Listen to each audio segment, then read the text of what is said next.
Hello बच्चों, आज हम सॉल्यूशन का लास्ट लेक्चर प्रिपेयर कर रहे हैं। कल मैंने आप लोगों को वांट ऑफ फैक्टर के बारे में कुछ बताया था। वांट ऑफ फैक्टर के रिलेटेड यही बताई थी कि वांट ऑफ फैक्टर क्या होता है, उससे रिलेटेड कुछ क्वेश्चन बताए थे। ठीक है, आज मैं बोर्ड पॉइंट ऑफ व्यू से जो ज्यादा इंपॉर्टेंट है कंटेंट, वो मैं जो इंपॉर्टेंट क्वेश्चंस हैं वो तुम्हें मैं बता देता हूँ, जो अच्छे हैं, थ्योरेटिकल हैं, और ये सारे के सारे एनसीईआरटी में टेक्स्ट बुक के जो भी क्वेश्चंस हैं वो सारे के सारे किसी न किसी कॉम्पिटिटिव एग्जाम में आए हुए हैं, तो उससे रिलेटेड तुम लोगों को क्वेश्चन बताया था। ठीक है, तो आज का फर्स्ट क्वेश्चन है तुम्हारे सामने बोर्ड पे एक्सरसाइज में क्वेश्चन नंबर 39 है। क्वेश्चन आप लोग बोर्ड पे से भी नोट कर सकते हो। मैंने क्वेश्चन को दोबारा रिपीट कर देता हूँ क्वेश्चन आप लोगों के लिए। इसमें बोला है the air is a mixture of number of gases, the major component are oxygen and nitrogen with approximate. एक गैसेस का मिक्सचर है, 20% जो है तुम्हारा ऑक्सीजन है, 79% जनरली क्या है, नाइट्रोजन है। टेम्परेचर दे रखा है 298 केल्विन टेम्परेचर। ठीक है, आगे क्या बोल रहा है, तो water is in equilibrium with air of a pressure of 10 atm। ठीक है, क्या कर रहा है, 10 atm प्रेशर पे इक्वल है। एट 298 केल्विन तुम्हें KH दे रखा है, हेनरीज कांस्टेंट दे रखा है 3.3 into 10 raised to power 7 mm of Hg, 7 mm of Hg, और दूसरा दे रखा है 6.51 into 10 raised to power 7 mm of Hg। Calculate the composition of gas in the water. तुम्हें क्या करना है, कंपोजिशन ऑफ द गैस निकालना। ये वाली बात क्वेश्चन पॉज करके एक बार अच्छे से नोट कर लो आप लोग।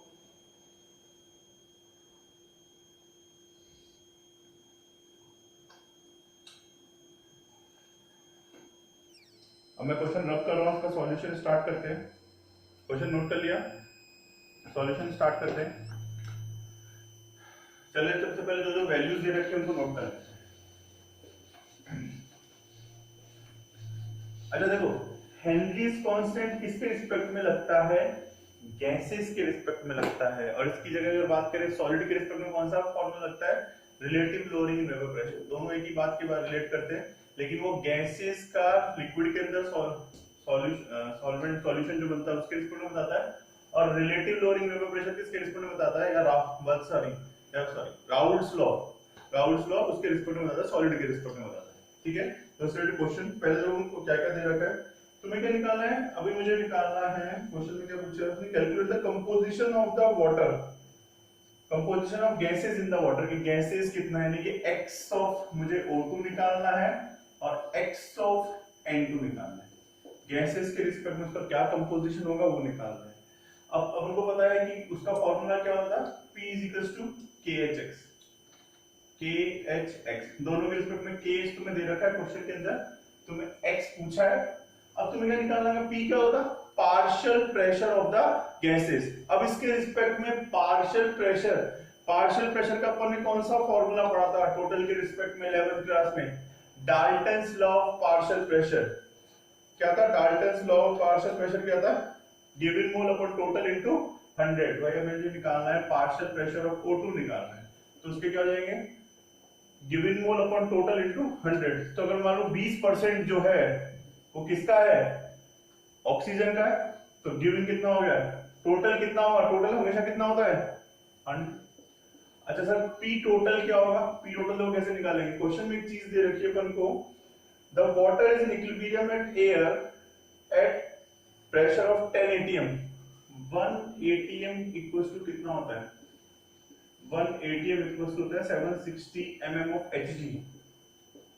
कि Hg के रिस्पेक्ट में जो इक्विलिब्रियम में है, यानी इतना प्रेशर लगाएगा, तो अगर मैं बात करूं 10 atm कितना हो जाएगा, 10 atm कितना हो जाएगा, ध्यान से समझना, 10 atm कितना हो जाएगा, 760 जो उसमें प्रेशर लगा हुआ है इनटू 10 mm ऑफ Hg, यानी कि हो जाएगा 7600 mm ऑफ Hg।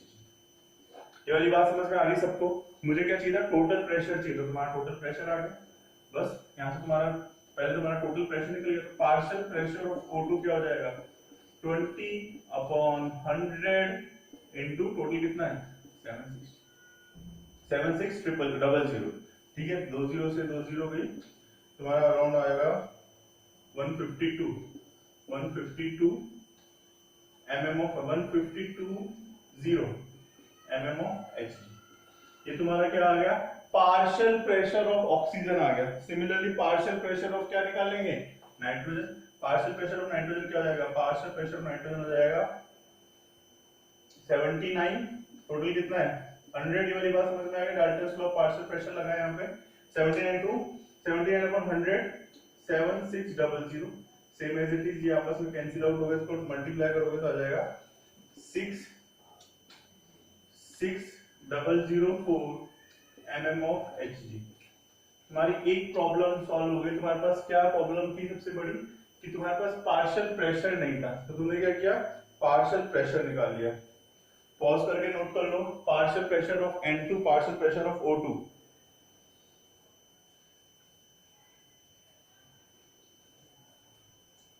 दोनों का पार्शियल प्रेशर नोट कर लो।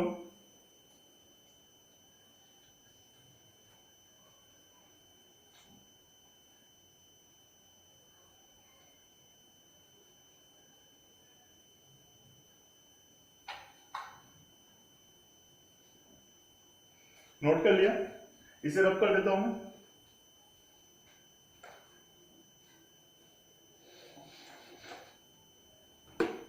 आगे देखते हैं, अपन को क्या पूछा था, बस अब तो प्रॉब्लम सॉल्व हो गई। अपन को क्या चाहिए था, partial pressure of N2 is equal to KHX।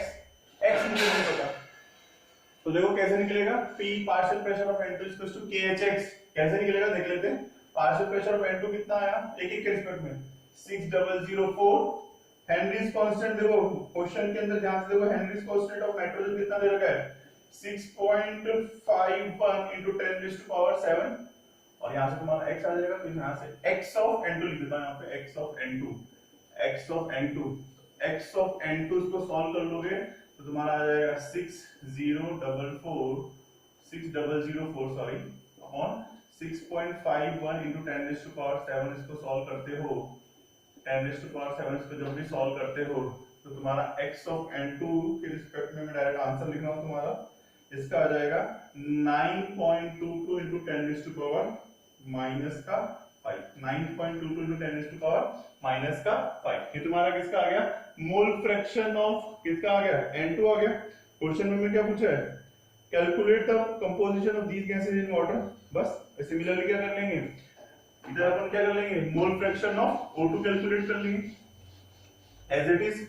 ये एक बेसिक क्वेश्चन से स्टार्ट कराया तुम लोगों को। इसमें क्या हो जाएगा, x ऑफ O2 हो जाएगा, अपनी कितनी वैल्यू आई थी, इसमें वैल्यू आई थी 1520 अपॉन टोटल प्रेशर। जब हेनरीज कांस्टेंट कितना था प्योर उसके रिस्पेक्ट में, ऑक्सीजन के रिस्पेक्ट में कितना था 3.30 into 10 raised to power 7। इसको सॉल्व कर लोगे आ जाएगा 4.61 into 10 raised to power minus का 5। 4.61 into 10 raised to power minus का 5। ये वाली चीज क्लियर है, इसमें कोई डाउट नहीं है।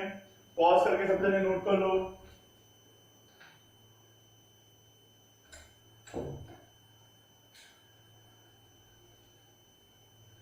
ये बहुत बेसिक क्वेश्चन था, क्वेश्चन को ध्यान से समझना। ये 4 मार्क के क्वेश्चंस हैं जो जनरली हर बोर्ड एग्जाम्स में आते हैं और ये कॉम्पिटिटिव में आए हुए क्वेश्चंस हैं, ठीक है। उस बेसिस पे क्वेश्चन नंबर 39 था ये, नोट कर लिया।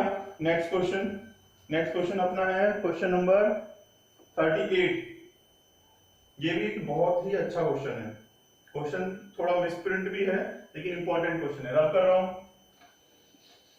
पहले क्वेश्चन में नोट कर रहा हूं, तो तुम्हें बुक में डायरेक्टली अगर तुम नोट नहीं करना तो आगे फॉरवर्ड कर देना थोड़ा वीडियो। क्वेश्चन नंबर 38, मुझे क्वेश्चन पूरा लिखना पड़ेगा। क्वेश्चन क्या बोलता है, बेंजीन एंड टॉलुइन, मैं इसकी वैल्यूज लिख देता हूं। Benzene and toluene have a ideal solution of entire age of composition. The vapour pressure of pure benzene and naphthalene, मैं क्वेश्चन नोट कर देता हूं। क्वेश्चन में क्या दे रखा है, the vapour pressure of benzene and question number 38 है एनसीईआरटी का। नेफ्थलीन, बेंजीन एंड नेफ्थलीन की जगह टॉलुइन कर लेना, उसमें मिसप्रिंटिंग है सब जगह, सब रेफरेंस बुक में। एट 300 केल्विन दे रखा है 50.71 mm ऑफ Hg। किसका दे रखा है, बेंजीन का दे रखा है ये। और टॉलुइन का कितना दे रखा है, टॉलुइन का दे रखा है टॉलुइन का दे रखा है तुम्हें 32.06 mm ऑफ Hg। ये दो वैल्यूज तुम्हें क्वेश्चन में गिवन है। Calculate the mole fraction of benzene in vapour phase when 80 gram of benzene is mixed with 100 gram of. Question में क्या बोला कि जो W ऑफ बेंजीन दे रखा है वो कितना दे रखा है 80 ग्राम। क्वेश्चन में क्या क्या दे रखा है वो सब मैं दोबारा बोल दूंगा एक बार। 80 ग्राम और W ऑफ टॉलुइन कितना दे रखा है 18 ग्राम जो दे रखा है वो दे रखा है 100। अपन को कैलकुलेट क्या करना है, calculate the mole fraction of benzene vapour phase. अच्छा देखो क्वेश्चन में बच्चे क्या करेंगे, इसमें मोल फ्रैक्शन दे रखा है, सर मोल फ्रैक्शन ही पूछा है, ऐसे कैसे हो सकता है। ठीक है, अपन को क्या पूछा है मोल फ्रैक्शन ऑफ बेंजीन। वैसे mole fraction of benzene vapour phase, vapour phase में क्या हो जाएगा partial pressure of benzene. Mole fraction of XP की बात करें विद रिस्पेक्ट ऑफ प्रेशर तो बात करें partial pressure of benzene upon partial pressure of benzene plus partial pressure of toluene. तुम्हें ये निकालना है, दोनों का क्या निकालना है पार्शियल प्रेशर के रिस्पेक्ट में। क्वेश्चन में दे रखा है वेपर प्रेशर तुम्हें दे रखा है प्योर फॉर्म में, बेंजीन की प्योर फॉर्म दे रखी है तुम्हें इन प्योर फॉर्म यानी कि P नॉट दे रखा है, और टॉलुइन का तुम्हें दे रखा है 32.06। ये भी क्या है इन प्योर फॉर्म में, ये भी क्या दे रखा है प्योर फॉर्म में। ये दोनों चीजें क्लियर है। ठीक है, अब वेट ऑफ बेंजीन दे रखा है 80 एंड वेट ऑफ दे रखा है 100। तुम्हें निकालना है कि इस वाले जो अपना सॉल्यूशन बना उसके अंदर दोनों का क्या हो जाएगा, क्वेश्चन क्या बोलता है दोनों का क्या निकालना है। Calculate the mole fraction of benzene in vapour phase. तो वेपर फेज में मोल फ्रैक्शन x नहीं xp जो भी होता है, जो भी अपन बोलते हैं, वो पार्शियल प्रेशर के रिस्पेक्ट में निकलता है, नंबर ऑफ मोल्स के रिस्पेक्ट में निकलता है। दोनों के क्या निकालना पड़ेंगे अपन को पार्शियल प्रेशर निकालने पड़ेंगे। पॉज करें क्वेश्चन नंबर 38 नोट कर लो। इस वाले क्वेश्चन में नेफ्थलीन की जगह सब जगह करेक्शन होगा, टॉलुइन आएगा। इस चीज को अच्छे से नोट कर लेना, नेफ्थलीन की जगह क्या होगा टॉलुइन आएगा, इस चीज का ध्यान रखना। अब इसका सॉल्यूशन स्टार्ट करते हैं। ठीक है, क्वेश्चन रब कर रहा हूं मैं। पहले अपन को क्या निकालना है, पहले मोल निकालना है फिर मोल फ्रैक्शन निकालना है। तो देखते हैं बेंजीन का मॉलिक्यूलर मास कितना होता है सबको, m ऑफ बेंजीन कितना हो जाएगा, m ऑफ बेंजीन, बेंजीन होता है C6H6, क्या हो जाता है C6H6 12 into 6 plus 6 78, ये हो गया मॉलिक्यूलर मास। टॉलुइन का मॉलिक्यूलर मास C6H5CH3, C6H5CH3, इसमें कितना हो जाएगा 12 into 7 plus 8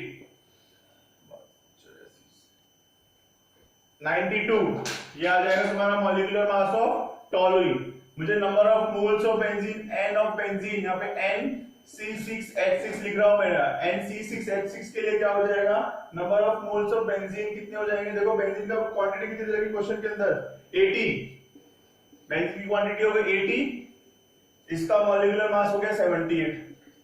इसको सोल्व कर लोगे तो आ जाएगा 1.026। सिमिलरली दूसरे का क्या हो जाएगा NC6H5CH3, तुम कंफ्यूज मत हो जाना, इसके अंदर तुम्हारा हो जाएगा 100/92, 100/92 के हिसाब से आ जाएगा 1.087। ये तुम्हारे क्या निकल गए mole fraction, sorry moles of benzene and moles of toluene निकल गए। ये वाली चीज क्लियर है, मोल्स ऑफ बेंजीन और मोल्स ऑफ टॉलुइन। अब तुम्हें क्या निकालना है, नेक्स्ट निकालना है तुम्हें मोल फ्रैक्शन। देखो मोल फ्रैक्शन निकालना है,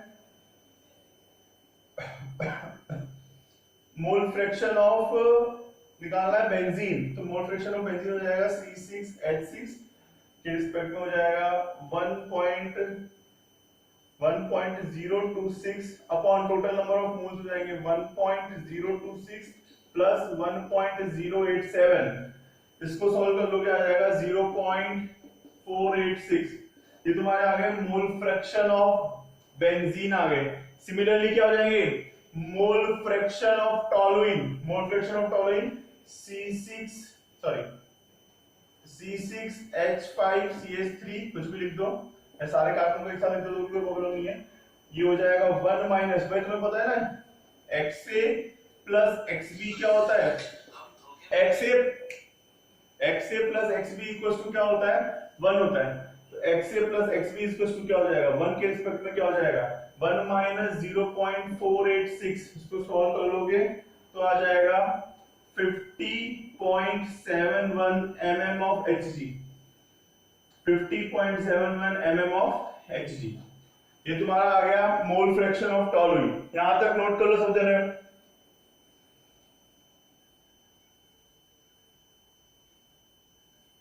यहां तक नोट कर लो, पॉज करके सब नोट कर लो। यह बहुत अच्छा क्वेश्चन है, इसमें पूरा कैलकुलेशन तुम्हें समझना पड़ेगा, ठीक है। अब मैं इसे रब कर रहा हूं, नोट कर लिया होगा आप लोगों ने।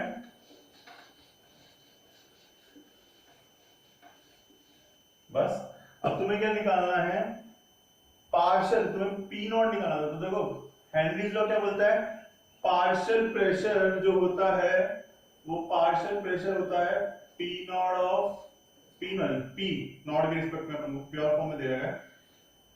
एक सेकंड, क्वेश्चन क्या बोलता है, कैलकुलेट, ओके लिक्विड, सब लिक्विड में, हाँ यहाँ पे राउल्ट लगेगा तुम्हारा। राउल्ट का first statement P is equals to P not A, P not A, P is equals to P not X A, जिसके रिस्पेक्ट में निकाल रहे हो, बस उसके रिस्पेक्ट में तुम लोगों को सॉल्व करना है। तुम्हारा आया 0.4 और इसका कितना दे रखा है, partial pressure of benzene, question में कितना दे रखा है, हाँ बस पार्शियल प्रेशर ऑफ बेंजीन के रिस्पेक्ट में C6H6 के रिस्पेक्ट में तुम्हारा हो जाएगा मोल फ्रैक्शन कितना आया बेंजीन के रिस्पेक्ट में, और पार्शियल प्रेशर कितना दे रखा है, क्वेश्चन में दे रखा है 50.71 मल्टीप्लाई बाय दिस, तो इसको मल्टीप्लाई करेंगे 0.486 इज इक्वल टू, सॉल्व करने पे आ जाएगा तुम लोगों का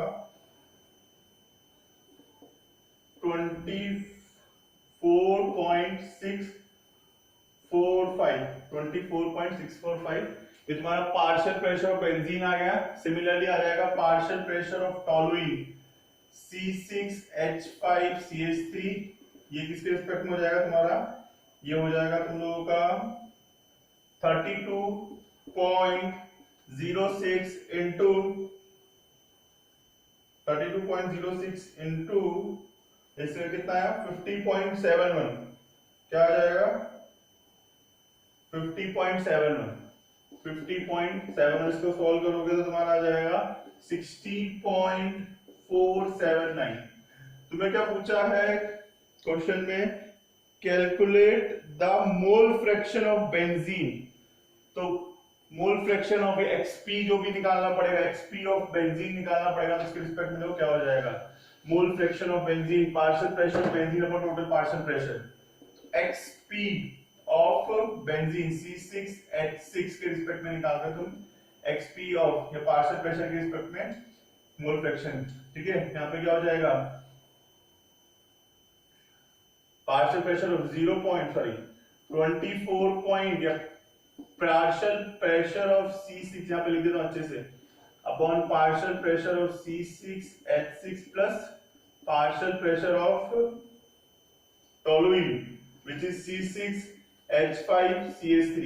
इसको सॉल्व कर लोगे, C6H5 के रिस्पेक्ट में कितना है अपना सॉल्व करने पे 20.645, और नेक्स्ट आ जाएगा अपना, इसको सॉल्व करोगे तो 24.645 प्लस 16.479, सॉल्व कर लोगे तुम्हारा फाइनल आंसर आ जाएगा, फाइनल आंसर आ रहा है 0.599, इसको लिख सकते हो अपना 0.6 अप्रॉक्स, ये तुम लोगों का फाइनल आंसर आ जाएगा।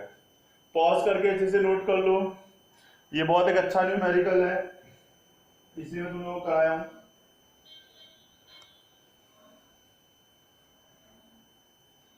पॉज करके नोट कर लो।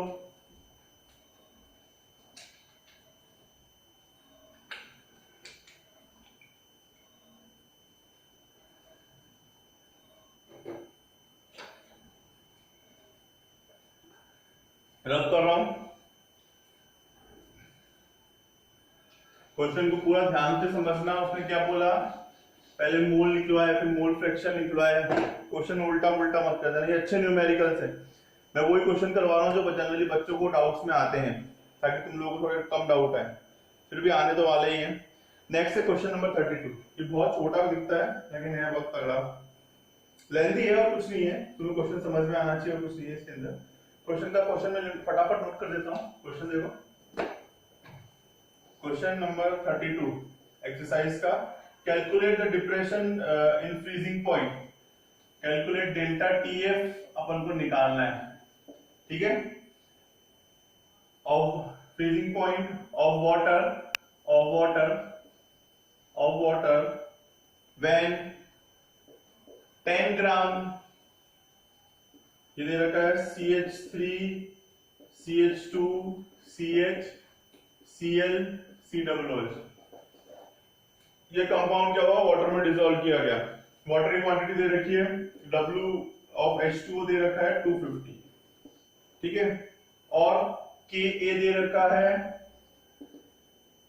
1.4 इंटू 10⁻⁻³ और Kf दे रखा है 1.86 केल्विन किलोग्राम पर मोल। ये सारी क्वांटिटीज तुम्हें दे रखी है। डेल्टा टीएफ निकालना है। डेल्टा टीएफ इक्वल्स टू, अब देखो डेल्टा टीएफ इक्वल्स टू केएफएम होता है, लेकिन ये क्या होगा, ये एक आयनिक कंपाउंड है। कैसे ब्रेक होगा ये एसिड की तरह ब्रेक होगा, जैसे CH3COO प्लस CH3COO माइनस और H प्लस वैसे ब्रेक होता है, वैसे ही ब्रेक होगा एग्जैक्टली। ये सिर्फ बड़ा कंपाउंड दे दिया। ये अगर यूरिया और ग्लूकोज होता तो ये normal delta TF equals to KFM लग जाता, पर डेल्टा टीएफ इक्वल्स इसमें लगेगा IKFM। सारी क्वांटिटीज तुम्हें निकालनी पड़ेगी। देखो केएफएम क्वेश्चन में दे रखा है, पहले निकालेंगे मोलैलिटी फिर निकालेंगे आई। तो देखो मोलैलिटी निकालने के लिए क्या होता है, नंबर ऑफ मोल्स इन पर केजी ऑफ सॉल्वेंट। इसका मॉलिक्यूलर मास निकाल लेते हैं। देखो इसका कितना हो जाएगा, 15 plus 14 plus 13 plus 35.5 plus 12 plus 32 plus 1, इसको सॉल्व कर लोगे 122.5 आ जाएगा। ये तुम्हारा आ गया मॉलिक्यूलर मास। तुम्हें क्या निकालना है, सबसे पहले मोलैलिटी। मोलैलिटी क्या होता है, 18 ग्राम। 18 ग्राम कितना दे रखा है, 10 ग्राम। मॉलिक्यूलर मास कितना दे रखा है, 122.5। वाटर कितना दे रखा है, 250। वेट ऑफ सॉल्वेंट, मोलैलिटी कहता है number of moles of solute in पर केजी ऑफ सॉल्वेंट। बस यहां से तुम्हारा मोलैलिटी सॉल्व कर रहे हो तो मोलैलिटी अप्रॉक्स आ जाएगा। मोलैलिटी कितना आ जाएगा, ठीक है, 0.3264, ठीक है, मोल पर केजी। मोल पर केजी, ये तुम्हारा मोलैलिटी आ गया। यहां तक नोट कर लो, फिर मैं क्वेश्चन रब करूंगा। यहां तक नोट कर लो, फिर क्वेश्चन रब होगा। मोलैलिटी कितना आएगा,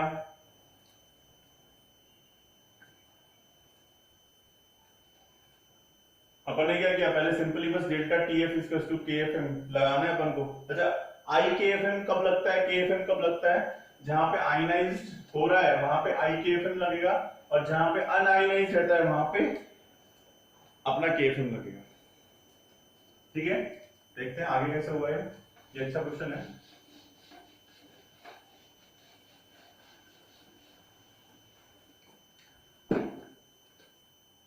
देखो आगे कैसे ब्रेक होता है ये अपन को। देखो मैंने तुम्हें बताया था आई क्या होता है, ऑब्जर्व अपॉन रियल। तो आइडल में अपना देखो मॉलिक्यूल कैसे ब्रेक होता है। देखो मैंने लिखा है CH3 CH2 CH Cl COO minus और H प्लस, इस तरीके से, और प्रोडक्ट में सेम एज इट इज। इस तरीके से आयनाइज रहता है, यानी कि दो मॉलिक्यूल्स, एक इसमें आयनाइज हो गया एक इसमें आयनाइज हो गया। और स्टैंडर्ड में होना क्या चाहिए था, पूरा कंपाउंड फॉर्म में होना चाहिए था। ठीक है, मतलब रियलिटी में क्या होना चाहिए था, 1। और अब कितना डिसोसिएट हुआ है मुझे नहीं पता, तो पहले मुझे क्या निकालना पड़ेगा। अब मुझे क्या दे रखा है, Ka दे रखा है। K क्या होता था, प्रोडक्ट की कंसंट्रेशन अपॉन रिएक्टेंट की कंसंट्रेशन। इनिशियली कोई भी चीज C अल्फा, पूरा रिएक्शन पूरा लिखता हूं मैं, रिएक्शन पूरा लिखता हूं, अच्छे से समझ में आएगा। CH3 CH2 CH Cl COOH। Product में बनेगा CH3 CH2 CH Cl COO minus और H प्लस। अब ये तुम्हारा इक्विलिब्रियम, वापस ये वाला चैप्टर इक्विलिब्रियम पे गया। इनिशियली क्या होता है तुम लोगों का, इनिशियली क्या होता है C अल्फा, ये 0 0। आफ्टर टी टाइम के बाद तुम लोगों को मैंने सिखाया है, सॉरी इनिशियली C होता है, ठीक है, और आफ्टर टी टाइम के बाद क्या होता है C अल्फा 1 1 ले लेते थे, 0 0 ले लेते थे। इनिशियली C इतना क्या हो गया, कम हो गया, यहाँ पे आ जाएगा C अल्फा और यहाँ पे आ जाएगा C अल्फा, ठीक है। K क्या होता है, एसिड प्रोडक्ट की कंसंट्रेशन अपॉन रिएक्टेंट की concentration, C alpha square upon C common ले लेते थे और 1 माइनस अल्फा, ये वाला चीज था, ठीक है, ये वाली चीज क्लियर है। अब यहाँ पे क्या होगा, C से C कॉमन ले लेंगे तो इसको कॉमन हो जाएगा, C alpha square upon 1 minus alpha बचेगा इज इक्वल टू K। अब इसमें क्या होता है, अपन मानते हैं कि डिसोसिएशन इस तरह के रिस्पेक्ट में देखो पूरा क्वाड्रेटिक बनेगा, तो उसको उससे अच्छा है कि अल्फा जनरली क्या होता है, डिग्री ऑफ डिसोसिएशन बहुत कम मानते हैं, लेस देन 1 इसके रिस्पेक्ट में, ये बहुत कम डिसोसिएट होता है, ये एक वीक एसिड है इसलिए अल्फा की वैल्यू कम आएगी। जो एसिडिक एसिड COOH वाला होता है ना, वो हमेशा वीक एसिड की तरह काम करता है, इसलिए मैंने अल्फा को क्या कर दिया, लेस देन 1 कर दिया, यानी कि ये वाली टर्म क्या हो गई, नेग्लिजिबल हो गई। तो Ka इज इक्वल टू तुम लोगों का हो गया C अल्फा, और Ka के लिख दीजिए क्वेश्चन में, यहां से तुम्हें अल्फा निकालना है, अल्फा देखो क्या हो जाएगा, Ka अपॉन C का रूट।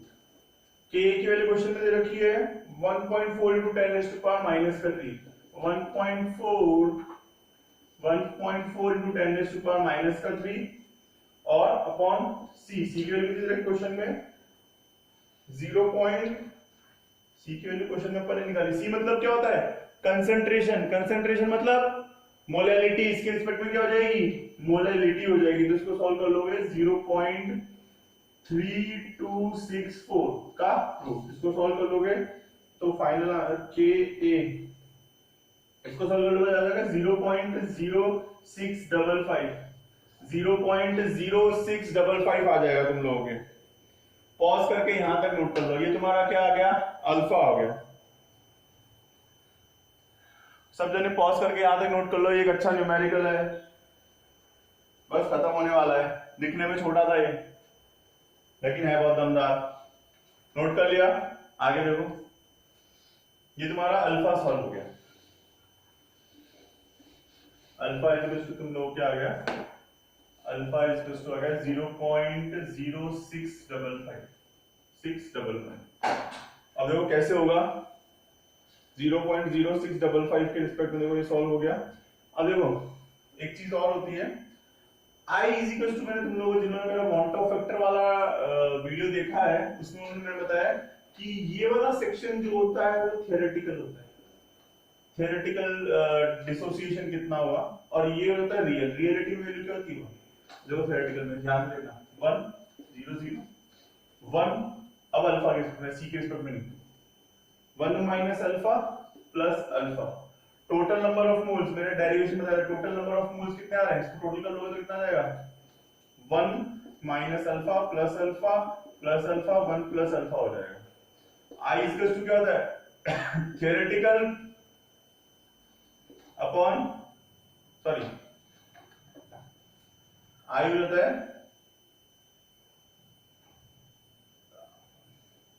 हाँ आइडल अपॉन थियोरेटिकल, या कैलकुलेटेड लिख लो यहाँ पे,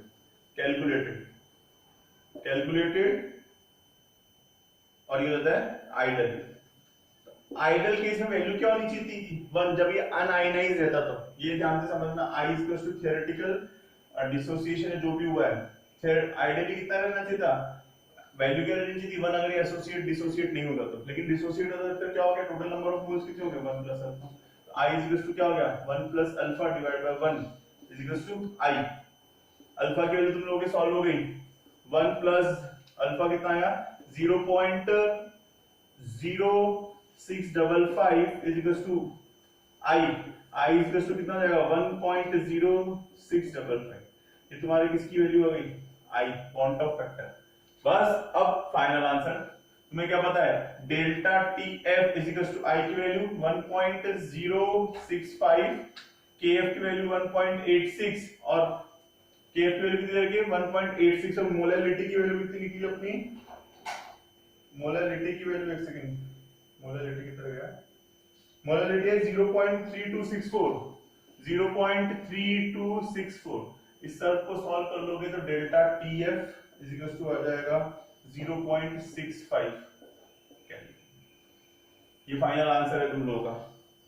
क्वेश्चन में स्टेप देखो समझने वाला कि वहां पे के अपन को पहले अल्फा निकालना था तो वो वाला सेक्शन सॉल्व किया, और इसमें ये जो सेक्शन है ये मैंने डेरिवेशन में बताया कि ऑब्जर्व अपॉन आइडल होता है, तो ऑब्जर्व अपॉन आइडल, ऑब्जर्व में 1 प्लस अल्फा आ रहा है टोटल नंबर ऑफ मोल्स और रियलिटी में कितने होते हैं 1 होने चाहिए, तो इसलिए मैंने टोटल अपॉन 1 के यहाँ पे 1 ले लिया तो ऑब्वियसली बात है वैल्यू 1 ही हुई।